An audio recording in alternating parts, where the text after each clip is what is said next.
You guys, wait until you hear this one now. This is part 3 of my series on Scott Peterson's newly filed habeas petition. So in my very first post, I went over the big picture, how this August filing could actually overturn his entire conviction. In my last post, I broke down claim number 1, how updated fetal science now shows that the baby Connor likely lived until at least January 1st, which means Laci had to have been abducted since, the police were already on Scott's ass by then. But now moving on to claim number 2, it challenges the entire state's boat theory, the idea that Scott must have used his small fishing boat to dump Laci's body in the bay. At trial, a prosecution expert testified that the tides must have carried both Laci and Connor from Scott's fishing spot near Brooks Island all the way over to Point Isabel. But here's the problem. That analysis didn't use any of the bay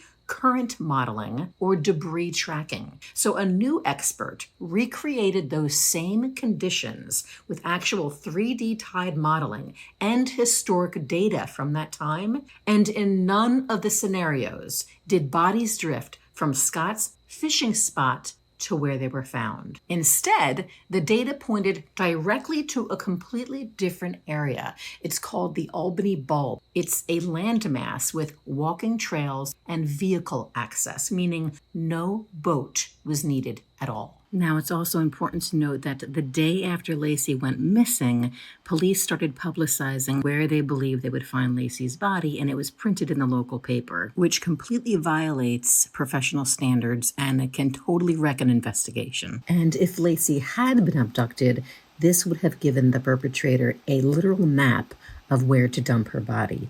And it also immediately opens the door to reasonable doubt in this case. So when you take a step back and look at all of it, destroyed burglary evidence, outdated fetal science, and now this tide model that does not hold up, this conviction starts to look like it was built on sand. But what do you think? Is this a flawed investigation, or is this new evidence reaching? Let me know what you all think. Follow me for part 4, where I'm going to break down claim number 3, or for a full deep dive, find me on YouTube at True Crime Matters with Tara Marie.